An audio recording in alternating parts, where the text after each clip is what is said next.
Have you ever wondered if knowing less might actually make you wiser? It is a question that drifts gently against the current of our modern age, a world that measures intelligence by how quickly you can respond, how many facts you can recite, how many books line your shelves, or how fast you can search for the capital of Mongolia. A world that reveres information, that prizes speed over depth, noise over clarity, and accumulation over reflection. Yet, in this endless pursuit of more, a quiet voice from over 2,000 years ago continues to ripple through time. A voice that doesn't shout, doesn't command, but simply states, "I know that I know nothing." That voice was Socrates. And today, we follow its echo, not to gather more data, not to stack knowledge higher, but to re-examine the act of knowing itself. What if wisdom doesn't begin with answers, but with the courage to pause, with restraint, not reaction, with humility, not pride? This is not a rejection of learning. It's not a celebration of ignorance. Rather, it is a soft invitation to step back from the noise, to look, not at how much we know,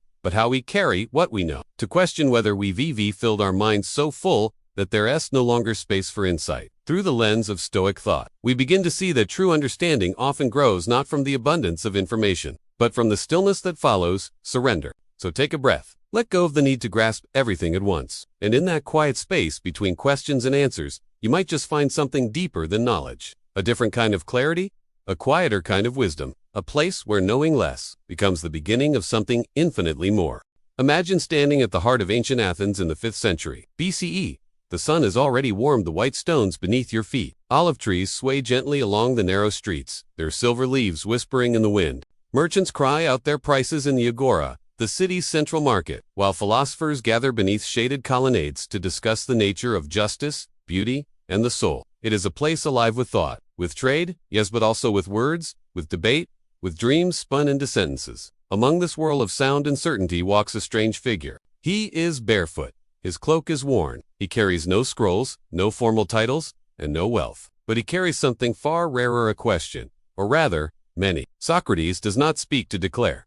He speaks to ask. And what he asks not to challenge your pride, but to reveal your assumptions. While others seek knowledge to display their brilliance, Socrates does the opposite. He peels away layers of apparent understanding, until all that remains is a quiet kind of doubt, not a confusion that leads to despair, but a pause, a breath, a moment of honesty. In a world eager to know, Socrates dares to say, "I do not know." Centuries later, this radical posture would become a cornerstone of Stoic thought. For Epictetus, who was born into slavery but rose to become one of the most respected Stoic teachers, wisdom was not found in answers, but in awareness. He wrote, "It is impossible to begin to learn that which one thinks one already knows." To the Stoics, knowledge was not a possession to be hoarded, it was a path to be walked with care, and always with humility. Now consider our modern world. At first glance, it seems we've achieved what Socrates never could: near universal access to knowledge. With a tap on a screen, we can summon the circumference of Mars, the history of ancient Mesopotamia, or the nutritional value of a fig. We can watch lectures from any university, search vast digital libraries, and receive real-time answers to questions we haven't even finished asking. And yet somehow, we feel more overwhelmed than enlightened. This is the paradox the Stoics saw coming. When knowledge becomes abundant without direction, it doesn't clarify, it confuses. When the mind is saturated with facts, headlines, algorithms, predictions, opinions, and alerts, it loses its ability to distinguish the essential from the irrelevant. Instead of serving wisdom, knowledge becomes a kind of noise, a relentless hum in the background of our lives. For the Stoic philosopher, this is not a technological failure, it is a moral one. Because the purpose of learning is not to become encyclopedic. It is to become better, more just, more reasonable, more free. And freedom, in Stoic philosophy, always begins with discipline.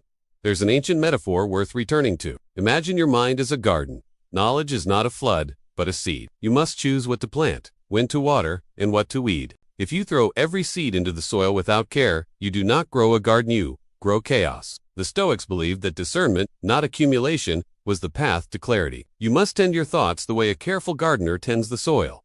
Slowly, mindfully, season by season. This was also the view of Marcus Aurelius, a Roman emperor who governed a vast empire, led armies into battle, and yet found his greatest strength, not on the battlefield, but in the quiet of his own reflections. In his meditations, he reminds himself, if you seek tranquility, do less. Or, more accurately, do what's essential. Do only what the logos of a social being requires, and in the requisite way. In other words, wisdom is not measured by quantity but by purpose. And knowledge, when it is divorced from purpose, can become heavy, exhausting, even dangerous. Today, we often confuse being informed with being wise. We skim dozens of headlines, consume hours of content, read summaries, watch explainers, but we rarely stop to ask, is this helping me live better? Is this helping me treat others with more kindness? Is this teaching me what it means to be human? The Stoic answer is to return to the essential, to identify what we can control, our thoughts, our choices, our responses, and to let go of what lies beyond our grasp. Not because ignorance is bliss, but because clarity requires space. It is not ignorance the Stoics fear.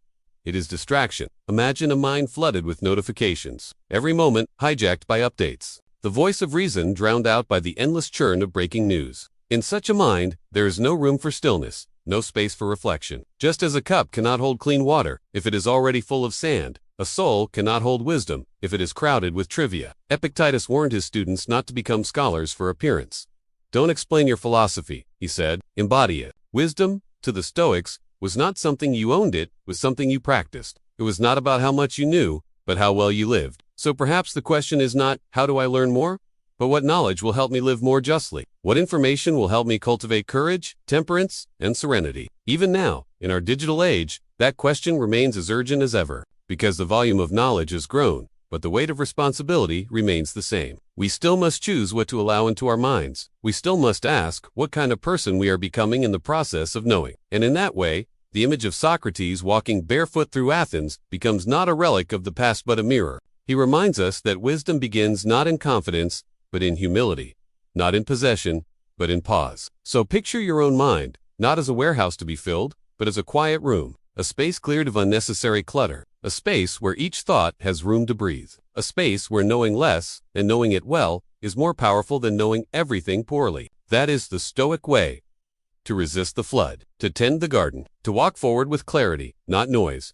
In the golden light of ancient Athens, long before the rise of empires and the invention of printing presses, a man walked barefoot along the dusty stone streets, stopping not to teach, but to ask. He carried no books, issued no proclamations, and offered no easy truths. And yet, his quiet presence unsettled the city. His name was Socrates. What made him radical was not what he claimed to know, but what he openly admitted he did not. He did not seek applause or agreement. He simply asked the kinds of questions that no one else dared to consider. Unlike most philosophers of his time, Socrates left behind no writings, not a single scroll or recorded lecture. What we know of his ideas comes only through the pens of others, most notably his student Plato. And yet, that absence his silence on paper makes his presence in history even more powerful. For Socrates, philosophy wasn't something to be archived, it was something to be lived. He embodied it in his manner, his questions, his calm refusal to pretend certainty where there was none. He chose a life of simplicity and inquiry, walking the streets, not as a sage with answers, but as a mirror held up to the minds of others. In the agora, the bustling marketplace where citizens of Athens gathered to buy and sell goods, ideas were also exchanged. Amid the noise and clatter, Socrates would appear not to lecture, but to listen, to challenge, to ask, what is justice? What is courage? What does it mean to live well? His method was not to impose truth, but to draw it out or reveal its absence. He would question politicians, poets, craftsmen. Often, they grew frustrated. His questions stripped away their rehearsed certainty, and in that process, he exposed the thinness of much that passed for knowledge. There was a quiet power in what he did, not the power of persuasion, but the power of clarity, a willingness to sit with the unknown, to leave space around it, to honor it without rushing to fill it. Socrates knew that real wisdom begins not with answers, but with questions, and most of all, with the courage to say, I don't know. That phrase, so humble and disarming, would ripple far beyond his lifetime. To the Stoics who came after, it became a kind of spiritual doorway and invitation to clarity, not confusion. Epictetus, one of the later Stoic philosophers, saw this humility as the essential foundation of a life well lived. He warned against the arrogance of thinking we know what we have not truly examined. It is impossible, he wrote, to learn that which you think you already know. The mind that pretends to understand shuts the door to growth, but the mind that confesses its limitations begins to open. Socratic ignorance, far from being a defect, becomes the first act of inner freedom. In contrast, our modern world often rewards confidence even when it's hollow. We admire the fast talker, the loud certainty, the person who always seems to have a response. From social media, to news cycles, to casual conversation, we live in a culture that prizes answers over inquiry. The phrase I don't know is often met with suspicion, or even dismissal. But to the Stoic, those three words are among the bravest we can say. They signal a deeper honesty, a refusal to lie to ourselves or to others. Plato, in his account of Socrates' trial, tells how his teacher visited those considered wise in Athenian society. Statesmen, poets, artisans, Socrates questioned them, not to embarrass, but to understand. And again, he found the same pattern. These men knew a little but believed they knew everything. They mistook their familiarity with facts for mastery of truth. They confused knowledge with wisdom. And Socrates, who admitted the limits of his understanding, realized that in this, he was wiser than they were. For the Stoics, this insight would become central. Wisdom was never about collecting facts. It was about seeing clearly, about learning to discern what is within our control and what is not. Marcus Aurelius, the philosopher, echoed this idea in his Meditations. If someone can prove me wrong, he wrote, I shall gladly change. I seek the truth, which never harmed anyone. The harm is in persisting in my own self-deception. Truth, for him, was never an ego project. It was a practice, a discipline. And what is knowledge? The Stoics ask. If it doesn't change who you are, if it doesn't make you more just, more patient, more honest, then what use is it? To them, wisdom is not ornamental. It is functional. It helps you live. It helps you suffer well. It helps you stay steady in a storm. Knowledge that doesn't shape character is decoration. Only when knowledge transforms behavior does it become something worth carrying. There is also a quiet psychological gift in this kind of humility. To admit that you don't know is to release yourself from the pressure to always perform. It is to lay down the weight of false certainty. And in that space, something beautiful can happen. You can listen. You can reflect. You can allow truth to emerge slowly, like dawn over a quiet landscape. This is not passivity. It is a more refined form of attention. Socrates paid a high price for this way of living. His questions unsettled the powerful. His humility undermined their authority. In the end, they condemned him not for wrongdoing, but for discomfort, for disrupting the illusion that everything could be known, that certainty could be secured. He drank the hemlock calmly, surrounded by students, and in that final act, he gave his last and most enduring lesson: coherence between life, belief, and death. The Stoics revered him not as a prophet, but as a model. Epictetus praised his composure. Marcus Aurelius studied his example. What Socrates gave them was not a doctrine, but a way of walking through uncertainty with grace, a posture toward life, a mind open yet anchored, a soul steady even in the face of ignorance. And now, that question returns to us. In a time overflowing with noise, can we make space for silence? Can we pause long enough to ask what truly matters and what merely distracts? Can we, like Socrates, live without pretense and find in that honesty, not emptiness, but the beginning of real wisdom? Because as the Stoics remind us, the greatest knowing often begins with a quiet surrender, a breath, a backward step, a humble space in which something truer may finally grow. Let us drift now, away from the philosophy of the public square, and toward a more hidden kind of knowledge, one buried not in mines, but in the earth itself. Travel with me along the southern edge of Italy, to a place near the modern town of Herculano Ancient, Herculaneum, where a mystery has been quietly sleeping beneath volcanic rock for nearly 2,000 years. The year is 79 CE. Mount Vesuvius erupts with catastrophic force. A wave of ash, fire, and gas consumes the nearby Roman towns of Pompeii and Herculaneum. In moments, an entire world is silenced. Among the many villas buried beneath that pyroclastic flow is one estate unlike any other. Massive seaside residence now known as the Villa of the Papyri. This villa wasn't just a summer home for the Roman elite. It housed a private library, something exceptionally rare in the ancient world. Within its walls were over 1,800 papyrus scrolls, carefully stored on wooden shelves. Philosophy, poetry, perhaps even unknown works of early Stoics or their rivals. These scrolls survived the fire, not by escaping it but by being transformed. The heat carbonized them, turning them into fragile black cylinders, sealed shut like ancient time capsules. For centuries, they were considered unreadable. Attempts to open them mechanically caused them to disintegrate into powder. They were too delicate to touch, too darkened to see inside, and too sacred to destroy. Knowledge had survived, but in a form that defied access. Here the Stoic paradox reveals itself beautifully. Wisdom preserved, but untouchable. Much like the Stoic teaching that some things are within our control and some are not. The villa reminds us that knowledge, too, can lie just outside our reach, and that the appropriate response to this is not frustration but patience. In the 18th century, explorers tunneling through volcanic rock discovered the villa's remains. Among busts of Plato and Epicurus, they found these mysterious blackened scrolls and immediately began trying to open them.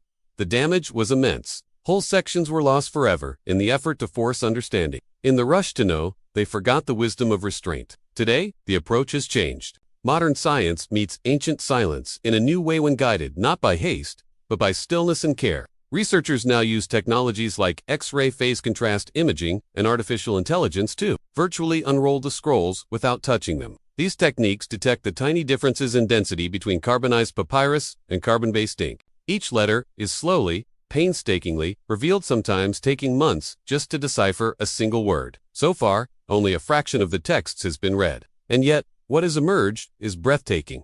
Philosophical writings from the Epicurean school, texts on ethics, pleasure, and the nature of the universe. Some scholars believe that deeper in the collection may lie Stoic, treatises thought to be lost perhaps even from Chrysos, the great systematizer of Stoicism, whose work has survived only in fragments. But the scrolls do not yield their secrets quickly. They resist certainty. They require reverence. This quiet resistance is in itself instructive. We are used to a world where information is immediate, where knowledge is demanded and delivered at speed. But the villa of the papyri reminds us of another rhythm, a Stoic rhythm, one of slowness, stillness, observation. Knowledge, in this buried library, becomes a lesson in letting go. We cannot force understanding. We must wait until the moment is right. Just as the Stoics taught us to act in harmony with nature, not against it, these scrolls teach us to read in harmony with time, not against its grain. Epictetus once warned against the vanity of collecting facts merely to appear wise. Don't explain your philosophy, he said. Embody it. The unread scrolls invite us to do just that, to live our pursuit of truth without demanding its immediate rewards. And so, deep beneath stone and ash, these ancient words rest, not lost but postponed. They ask us not to conquer them, but to align ourselves with their silence, to practice intellectual humility, to treat knowledge not as a commodity to be mined, but as a presence to be honored. There is something almost sacred in this idea, that wisdom might hide itself until we are ready, that the past waits patiently for the future to grow up enough to listen. In this way, the villa becomes a symbol of restrained curiosity, the kind the Stoics admired, the kind that asks, not what can I extract, but what am I prepared to receive? In an age of overexposure, of information fatigue, of digital acceleration, this ancient pause is profoundly countercultural. It tells us that not knowing is not always a lack. It can be a space, a field left fallow, so it may bloom later. And there is beauty in the delay. Just as we cannot see the stars until the sky darkens, some truths require time, quiet,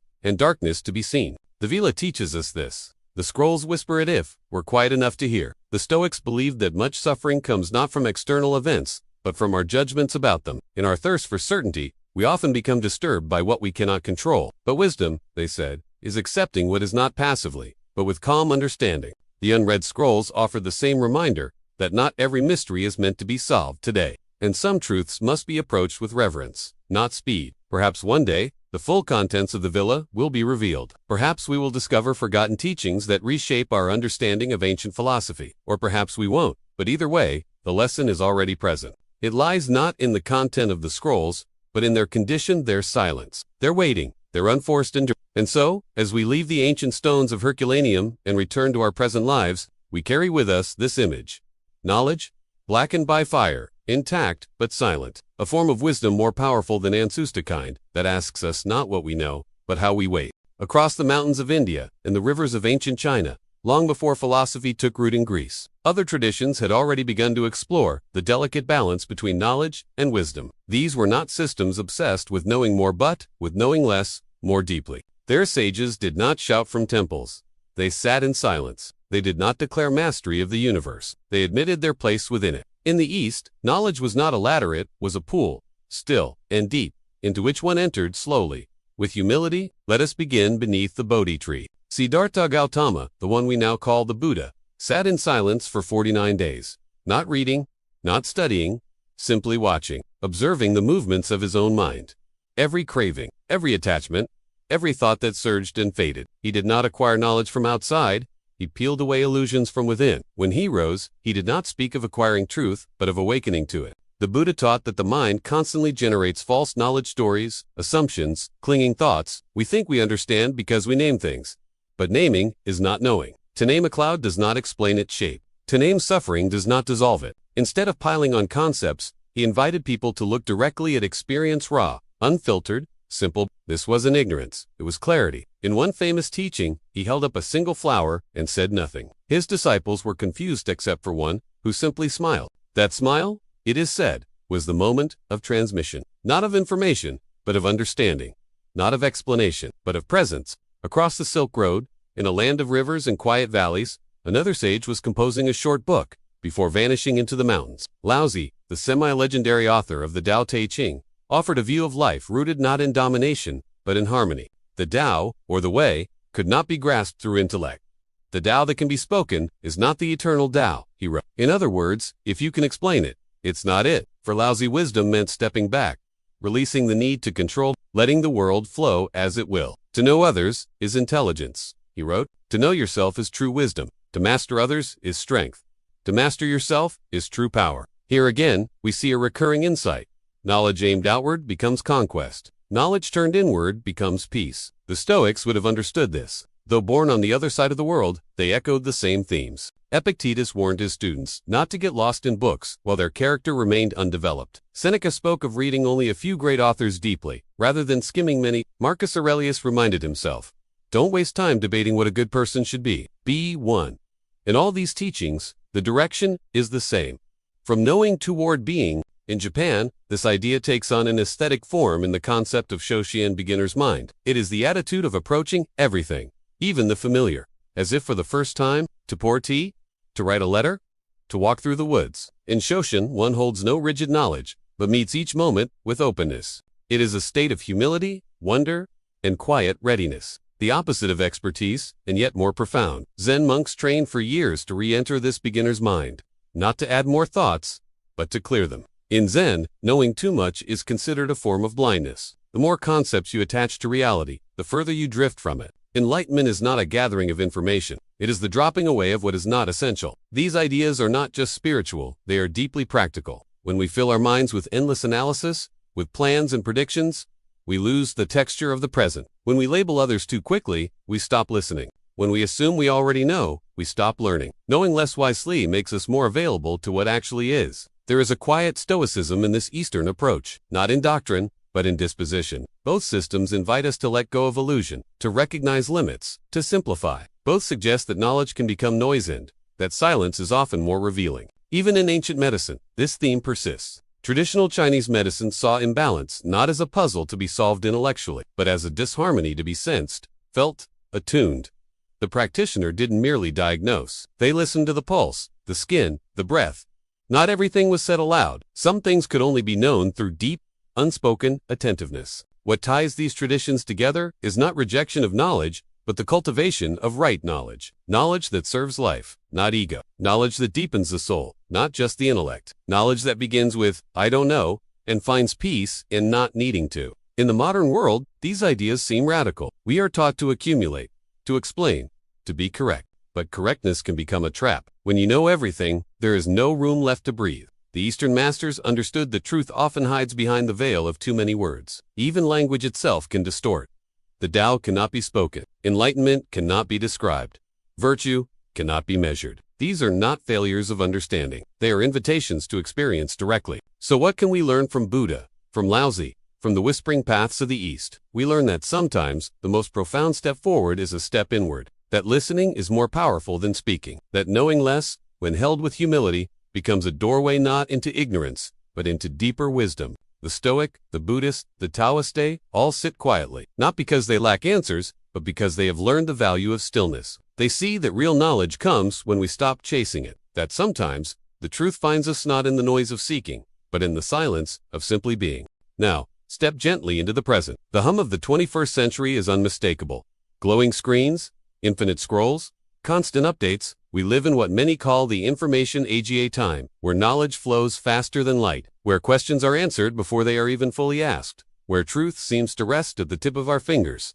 And yet, we feel lost. We are surrounded by data, but starved of understanding. We know more facts, but feel less certain. We can access the wisdom of the ages, with a tap and still wander through life, distracted, confused, overwhelmed. This is the paradox of our time. The more we know, the more we forget how to live. The Stoics warned us about this long before the first server hummed to life. Marcus Aurelius, a Roman emperor burdened with the weight of an empire, once reminded himself in his meditations, limit yourself to what is essential. He wrote, not in times of silence, but amid military campaigns and political unrest. Yet his answer to the chaos was simplicity. He refused to clutter his mind with trivia. He chose to stay centered on what mattered: virtue, clarity, and the acceptance of what cannot be changed. What would he write if he lived today if his mornings began, not with meditation, but with a barrage of notifications? Would he remind himself to scroll less, to breathe more, to remain anchored in a sea of information? Likely, yes. The modern world demands that we know everything. Current events, new technologies, health trends, geopolitics, economic theory, the latest documentaries, the latest tweets. But the Stoic path asks a gentler question. Do you know yourself? Do you know what is within your control? Have you mastered the art of focusing on what truly counts? There is no virtue in consuming knowledge indiscriminately. A Stoic does not hoard information like a collector hoards coins. They examine, they question, they choose. In his letters, Seneca compares the unwise learner to a tourist who visits many cities, but never becomes a citizen of any. What good does it do, he asks, to learn countless lessons if none of them transforms you? Wisdom, he insists, is not how much you know but how well you live. This insight could not be more relevant today. Many of us are drowning in content podcasts, articles, essays, think PSAs yet remain paralyzed in our daily lives. We postpone action in pursuit of one more opinion. We avoid discomfort by hiding behind research. We scroll endlessly, not because we seek truth, but because we are afraid of stillness. Here, the wisdom of Stoicism offers a quiet rebellion, to step away from the flood, to reclaim your mind, to choose a few principles and live them fully. It is not an accident that minimalist lifestyles have gained popularity, nor is it strange that silence, slow living, and digital detoxes now feel like radical acts. In many ways, they echo ancient virtues: restraint, clarity, focus, and yet, society pulls us in the opposite direction. Tech platforms are designed not to inform us but to engage us. Information becomes entertainment. Truth becomes opinion. Complexity is flattened into digestible bits, stripped of nuance. What results is not wisdom, but stimulation. We are not thinking, we are reacting. Seneca warned about this too. He observed that people often confuse motion with progress. They rush from one task to another, one idea to the next, never pausing to ask, is this essential? Does this serve my soul? Or is it noise in disguise? When the mind becomes a marketplace, always open, always trading, it loses its depth. The Stoics ask us to close the gates for a while, to step back, to guard our attention as a sacred resource, because attention, once scattered, is difficult to reclaim, and without attention, there is no wisdom-only distraction in disguise. Let us consider another example. Decision fatigue. In our hyper-informed world, we are asked to choose constantly. From trivial choice is what to wear, what to eat, what to watch, to complex ones, what to believe, how to act, who to trust. The sheer volume of information makes clarity harder, not easier. We second-guess, we hesitate. We worry not just about being wrong, but about missing out on being more right. This anxiety is not just emotional, it is philosophical. The Stoics called it prohairesis, the capacity to choose in alignment with reason and virtue. If your choices are shaped by noise, they are not truly your own. If your mind is clouded by too much, it cannot see what matters. That is why the Stoic approach is so liberating. It tells you, you don't have to know everything. You don't have to follow every thread, read every headline, argue every idea. You only have to orient yourself toward what is essential. What fosters courage, justice, temperance, wisdom. Modern Stoicism is not about disconnecting from the world. It is about connecting more deeply to the right parts of it. Ask yourself, is the information I consume helping me become calmer, kinder, clearer in judgment? If not, perhaps it is not. Knowledge it is noise wearing knowledge's mask. Let us return once more to Marcus Aurelius, writing quietly by candlelight between battles. You have power over your mind, not outside events. Realize this, and you will find strength. The power he speaks of is not brute force. It is the strength of discernment, of knowing what to take in and what to let go. In a world that rewards hot takes and instant answers, this kind of self-control is rare, but it is the path to real freedom. The paradox of modern knowledge is this: the more we accumulate, the more we must subtract. The more we learn, the more we must unlearn. It is not ignorance that threatens us, but the illusion of understanding without transformation. And so the Stoic remains still amid the flood. They scroll slowly, or not at all. They read a few things deeply.